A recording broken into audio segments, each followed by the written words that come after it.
과학 수업에 활용한 보드게임을 구체적으로 설명드리기 전에 제가 어떤 방식으로 해당 보드게임을 수업에 적용했는지부터 설명해 드리도록 하겠습니다. 우선 설명서를 보면 게임 방법이 자세하게 안내되어 있기 때문에 여기에서는 원래 게임 규칙보다는 기본 게임 방법을 바탕으로 저희 학급에 맞게 변형하여 수업에 적용한 사례를 안내해 드리고자 합니다. 그리고 저는 아이들에게 이기고 지는 것은 중요하지 않다고 안내하였습니다. 같이 게임을 하면서 새로운 개념을 알아보는 것이 중요하다고 강조하였습니다. 그리고 게임의 방식보다는 카드의 내용, 게임 도구들을 과학 시간에 활용하기 더 좋기 때문에 이것들을 다양하게 활용해 보도록 하세요. 그리고 1, 2학년의 경우에는 적용이 어려울 수 있어요. 이 지금 설명드린 기준은요, 3학년 과학 수업 기준으로 설명해 드리기 때문에 1, 2학년의 경우에는 적용이 좀 어려울 수 있음을 미리 안내해 드립니다. 네, 이번에 소개해드릴 과학 시간에 활용하실 수 있는 보드게임은요, K사의 타임라인 과학과 발견편입니다. 추천 연령은요, 8세 이상이고요. 게임 인원은 2명에서 8명을 추천합니다. 게임 예상 시간은 15분이고, 구성품은 카드 110장으로 되어 있습니다. 이 게임의 목적은요, 과학적 발견을 한 연도를 알아보는 건데요. 이 보드게임을 적용할 수 있는 학년 단원 차시를 안내해드리면 3학년 1학기에 1단원 과학자는 어떻게 탐구할까요? 부분에서 과학자는 어떻게 관찰할까요? 이 부분에서 과학적 기본 개념 설명을 할 때 활용하시면 좋다고 안내해드립니다. 타임라인 과학과 발견편의 게임 순서를 설명해 드리겠습니다. 우선 각자 연도가 적힌 면이 보이지 않게 카드 5장을 받아서 자기 앞에 놓습니다. 그리고 카드 더미가 있는데요. 카드 더미에서 맨 위에 있는 카드를 연도가 보이게 뒤집어서 가운데에 놓습니다. 그리고 선은요, 자기 앞에 카드 중 한 장을 선택해서 이미 놓아둔 중앙의 첫 번째 카드 옆에 놓습니다. 이때 놓는 위치가 중요한데요. 놓을 카드의 연도가 첫 번째 놓여져 있는 카드보다 먼저라고 생각하면 첫 번째 카드의 왼쪽에, 놓을 카드의 연도보다 뒤라고 생각하면 오른쪽에 카드를 놓으면 됩니다. 카드를 놓았으면 카드를 뒤집어서 정보를 확인합니다. 정확한 위치에 두었으면 그냥 두고요. 만약에 제 위치에 두지 못했다면 방금 놓은 카드는 상자에 다시 되돌려 놓고 놓은 사람은 카드 더미에서 새 카드를 연도를 보지 않고 한 장을 가져갑니다. 그래서요, 자기가 가지고 있던 5장의 카드를 가장 먼저 내려놓는 사람이 이기는 게임입니다. 이번에 소개해 드릴 게임은 타임라인 과학과 발견편입니다. 3학년에 과학이라는 과목을 처음 배우는데요. 1단원에 과학자는 어떻게 탐구할까라는 단원이 있어요. 그때 과학이 무엇인지 선생님들께서 아이들에게 설명해 주실 텐데 그냥 인터넷에서 찾으면 정확한 정보를 찾기 쉽지 않아요. 과학적 발견들을 언제 했는지 뒤에 보면 어떤 연도에 어떤 과학적 발견을 했는지 우리가 알 수 있어요. 기본적인 과학적 발견에 대한 내용들을 공부할 때 우리가 이 카드를 활용할 수 있고 게임으로도 할 수 있어요. 게임 규칙은 우선 똑같은 수로 카드를 나눠 가져갑니다. 보통 저는 5장씩 가져가는 걸로 했습니다.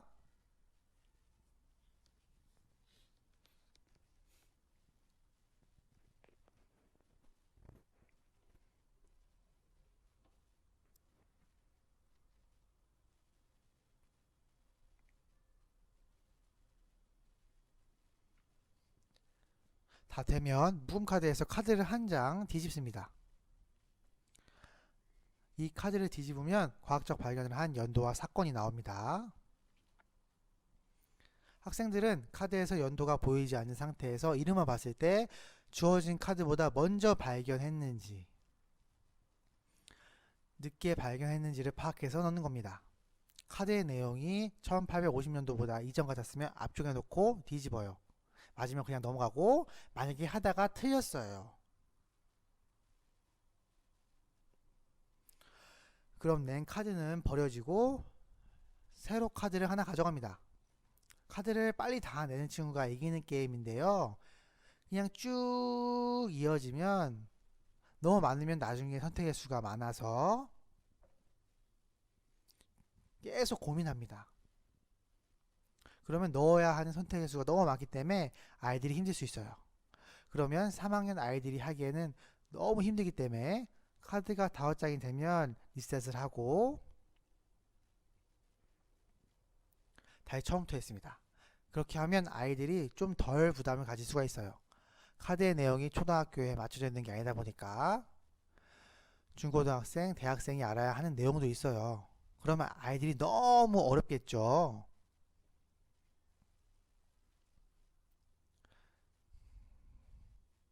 이런 것들은 아이들이 하기 어렵기 때문에 선생님이 많은 카드 중에 학년 수준에 맞는 카드로 조합해 놓고 나서 게임을 하는 것이 굉장히 중요합니다. 선생님들이 이 카드로 수업을 먼저 하고 아니면 게임을 먼저 하고 수업을 해도 되겠죠. 그래서 이 카드를 이용해서 선생님이 과학 시간에 좀 더 아이들이 과학이라는 것을 쉽게 받아들일 수 있게 도와줄 것입니다. 과학 시간에 처음에 활용하면 좋을 것이라고 생각해서 제가 소개해 드립니다. 타임라인 과학과 발견편 보드게임에 대한 팁을 몇 가지 안내해 드리면요. 여기 안에는 어려운 카드들이 굉장히 많이 와요. 굉장히 많이 있습니다. 어른들이 봐도 좀 어려운 카드들이 있어요. 그래서 초등학교 3학년 수준에 맞는 카드들을 가지고 수업을 하기 위해서는 선생님이 꼭 어려운 카드들을 미리 재 놓아 주세요. 그래야 선생님이 설명하실 때 당황하지 않으실 수 있어요. 그리고 올바른 연도대로 놓인 카드가 많을수록 아이들이 점점 선택의 수가 많아서 정답을 맞추기 어렵기 때문에 저는 5장 이상이면 리셋하고 다시 했습니다.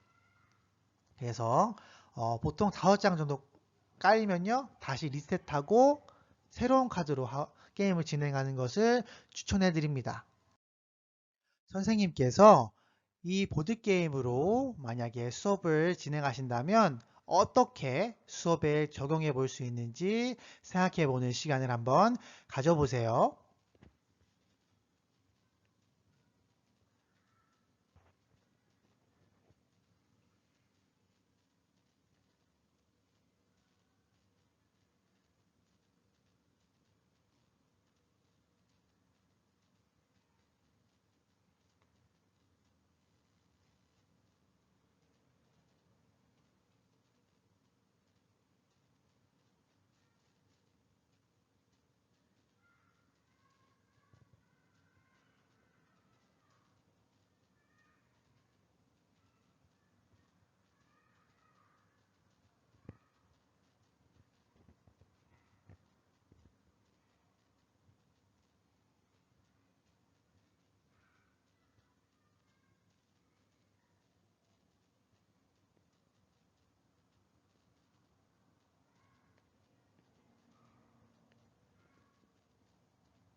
이번에 소개해드릴 과학 시간에 활용할 수 있는 보드게임은요.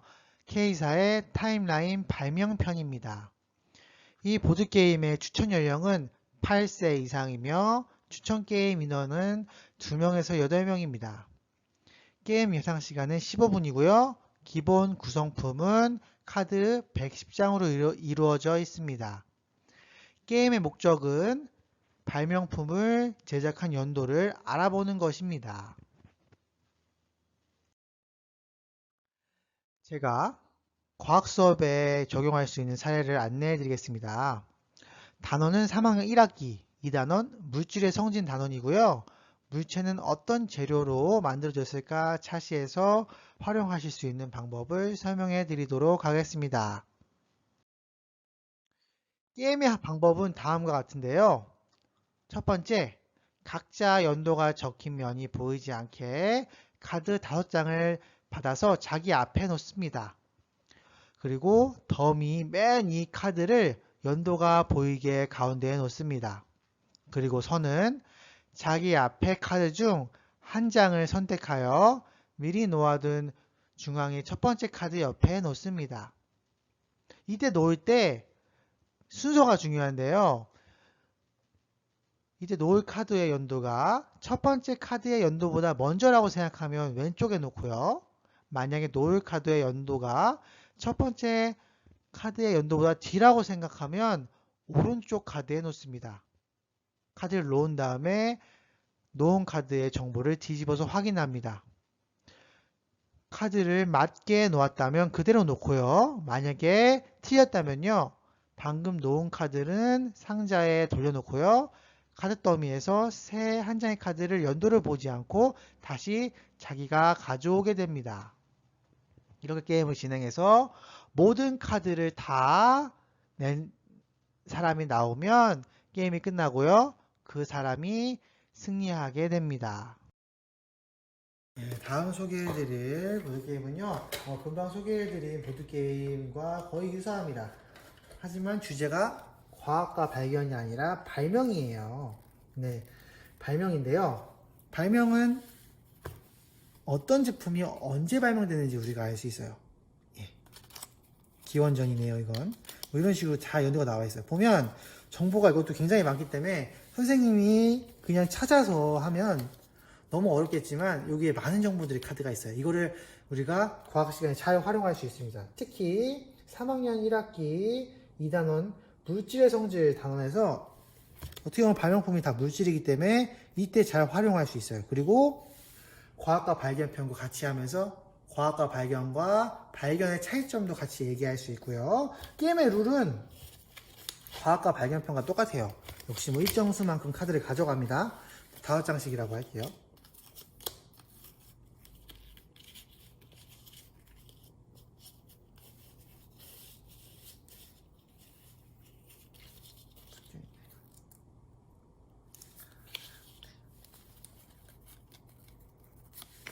세 명이 한다고 하면요. 네, 3명이 한다고 하면요. 그러면 역시 또 카드를 하고요. 이 6분이라는 게 1730년도에 이제 발명이 됐대요. 그러면 이제 하나를 골라서 이 나사를 골랐으면 이게 이전에 발명했는지 이후에 발명했는지 잘 선택해서 뒤집으면 됩니다. 이후라고 생각하면 이후. 틀렸어요. 기원전 250년에 했네요. 그럼 틀리면 이 카드는 버려지고 새로운 카드를 가져갑니다. 만약에 성공하면 그냥 내놓고요. 그래서 카드를 가장 먼저 다 내는 친구가 이기는 거예요. 이것도 역시 과학과 발견처럼 내용이 좀 어려운 게 있어요. 6분 이런 거 솔직히 잘 모르겠죠. 칫솔 이런 거 쉽잖아요. 그렇죠? 그래서 아이들이 할 수 있는 걸로, 알 수 있는 걸로 미리 선택하는 게 중요해요. 이것도. 그 다음에 그냥 여기서 끝내는 게 아니라 이 칫솔 같으면 이 그림을 보면서 칫솔은 1498년에 발명됐네. 그럼 우리는 물질과 성분으로 봤을 때, 물질의 성질로 봤을 때, 이 칫솔은 어떤 물질로 되어 있지, 잘 보고, 적어보고, 뭐 이렇게 활용할 수도 있는 거예요. 그래서 연도별로 이 만든 발명품을 배열해 놓고, 그 다음에 각각의 물질이 어떻게 됐는지, 그래서 일정 시대에 발명품들이 어떤 물질이 주로 이뤘는지, 뭐 이런 것도 이야기할 수 있고요. 선생님이 굉장히 다양하게 활용할 수가 있습니다. 그래서 과학과 발견편과 같이 타임라인 발명편도 선생님이 잘 활용하시길 바랍니다. 카드라인 발명편의 팁을 몇 가지 안내해 드리면요. 이 카드 주제 카드의 내용 중에서는 초등학교 3학년이 이해하기 어려운 카드들이 굉장히 많이 있어요. 과학과 발견편보다는 이해하기 쉽지만 그래도 많이 어려운 카드들이 있기 때문에 미리 제외해 놓고 시작해야 선생님이 나중에 이해를 위해서 설명해 줄 때 당황하지 않을 수가 있습니다. 그리고 올바른 연도대로 놓인 카드가 많아질수록 아이들이 정답을 맞히기가 점점 어려워져요. 왜냐하면 선택을 해야 되는 그 공간이 많아지기 때문이에요. 그래서 저는 5장 이상이면 리셋을 하고 새롭게 시작하도록 했습니다.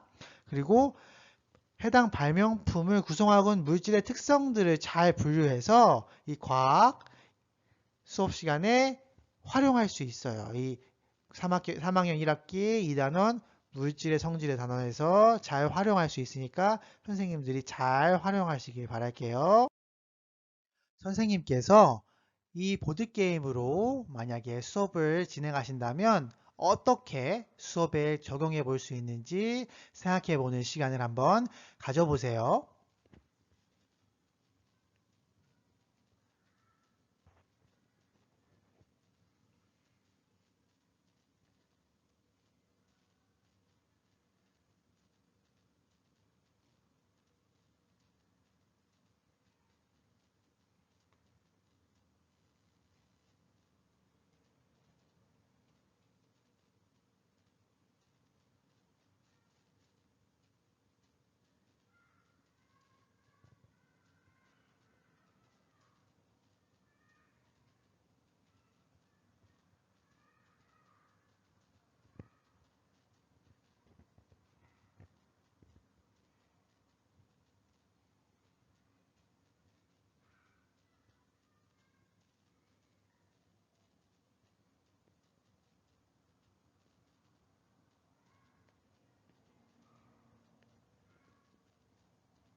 이번에 소개해 드릴 게임은요.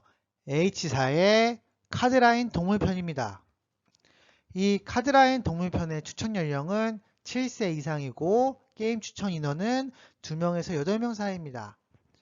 게임 예상 시간은 15분이고 구성품은 카드 110장으로 구성되어 있네요. 이 게임의 목적은요. 동물의 정보를 보고 순서를 맞추는 것입니다. 그래서 이 보드게임은요. 3학년 1학기 3단원 동물의 한 살이 단원에서 동물의 한 사이를 정리해 볼까요? 에서 적용할 수 있고요. 또 3학 2학기에서도 동물이 나오죠. 동물의 생활에서도 해당 보드게임을 적용해서 수업에 활용하실 수가 있습니다. 게임의 순서는 다음과 같고요. 앞에 설명드린 타임라인과 거의 똑같습니다. 하지만 항목들이 연도가 아니라 길이, 몸무게, 수명은 나와 있어요. 그래서 여러분이 길이, 몸무게, 수명 중에 어떤 항목으로 게임을 할지 우선 게임 전에 정해야 합니다. 항목을 하나 정한 후에 각자 정보가 적힌 면이 보이지 않게 카드 5장을 받아서 자기 앞에 놓습니다. 카드 더미 맨 위에 카드를 정보가 보이게 가운데 하나 놓고요. 선은 자기 앞에 카드 중 한 장을 선택해서 이미 놓아둔 중앙에 첫 번째 카드 옆에 놓습니다. 이때 놓을 때 카드의 정보가 첫 번째 카드의 정보보다 먼저라고 생각하면 왼쪽에 놓고요.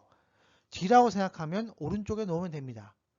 카드를 놓고 카드를 뒤집어서 정보를 확인하고요. 정확하게 놓았으면 카드를 그냥 두고요. 만약에 제대로 놓지 못했다면 카드를 상자에 버린 다음에 새로운 카드를 한 장 가져옵니다. 그래서 원래 가지고 있는 카드 5장을 먼저 다 내는 사람이 승리하는 게임입니다. 네, 다음 설명드릴 보드게임은요. 이것도 앞에 설명한 타임라인과 좀 유사해요, 거의. 하지만 이름은 좀 달라요. 카드라인이고요. 동물편입니다. 그래서 여기 동물의 카드들에 보면 동물의 길이, 무게, 수명이 나와 있어요. 이 중에 하나를 골라서 게임을 하는 건데 이 게임 같은 경우에는 3학년 1학기 동물의 한 살이 3단원이죠. 동물의 한 살이에서 이제 활용하면 아이들이 다양한 동물들을 알 수 있어요. 그 정보를 알고 또 이거에 대해 호기심이 생기면 구체적으로 인터넷이나 뭐 책이나 여러 가지 방안을 통해서 아이들이 스스로 또 이거에 대해서 탐색할 수 있겠죠. 그래서 하나를 정합니다. 근데 아이들은 길이, 무게는 대충 감이 오기 때문에 수명으로 하려는 거 좋아해요. 수명으로 많이 합니다. 이것도 아이들 똑같이 카드를 나눠줍니다. 보이지 않게요. 한 5장씩 주세요. 네, 규칙은 선생님이 만드는 거예요, 사실. 네, 그래서 지금은 보이지만 아이들이 나와줄 때는 이 정보가 보이지 않게 나와주고요. 카드를 하나 깝니다. 정보를 보여주고요. 보면 G는 3년사인데요. 3년사인데요. 그러면 이제 이 선부터 하나를 정해서 G보다 오래 살 것 같은지 조금 살 것 같은지 고르면 됩니다. 왠지 이게 더 오래 살 것 같아요. 보면서 뒤집으면 23년 맞죠? 그럼 그냥 넘어가요. 그리고 이제 그 다음에 또 이 친구도 하나를 골라서 어디에 들어갈 수 있는지 고민합니다. 또 왠지 사이에 있을 것 같아. 그럼 뒤집어요. 46 틀렸어요. 틀리면 이 카드는 버려지고 새로운 카드를 가져갑니다. 그래서 이것도 앞에 설명드린 것처럼 역시 카드의 개수가 많아지면 아이들이 사이사이에 놓는 경우의 수가 많다 보니까 선택의 수가 많다 보니까 어려워해요. 그래서 역시나 저는 5장이 모아지면 리셋을 했어요. 리셋을 하고 5장이 만약에 되면 이렇게 된다고 치면 된다고 5장을 다 하게 돼서 5장이 됐다고 치면 리셋을 다시 하고 했습니다. 그러면 아이들이 좀 더 쉬워했어요. 그래서 아까 초반에 설명드린 것처럼 그냥 게임을 하고 끝내는 게 아니라 그리고 대충 수명에 대한 감만 익히는 게 아니라 아이들이 보면 새로운 동물들을 많이 배우게 되죠. 그러면 그 동물에 대해서 정보 조사해오기, 직접적으로 또 이게 맞는 정보인지 확인하기, 뭐 이런 식으로 또 과학 시간에 다양하게 활용할 수 있어서 여러분들에게 추천해드립니다. 이 보드게임의 팁을 몇 가지 안내해드리면요. 게임 전에 혹은 게임 하면서 학생들이 자기들이 좋아하는 동물, 신기한 동물들이 나오는 카드를 보게 되는 경우에는 아이들에게 이 해당되는 동물을 조사해보거나 정리해보는 활동을 추가로 제시했어요. 그러면 아이들이 싫어하지 않고 자기들이 좋아하거나 신기한 동물이기 때문에 더 재밌게 정보를 조사하거나 정리하였습니다. 그리고 이 올바른 연도대로 놓인 카드가 많아질수록 정답을 맞히기가 힘들기 때문에 앞에 설명드린 타임라인처럼 처음에는 5장 이상이면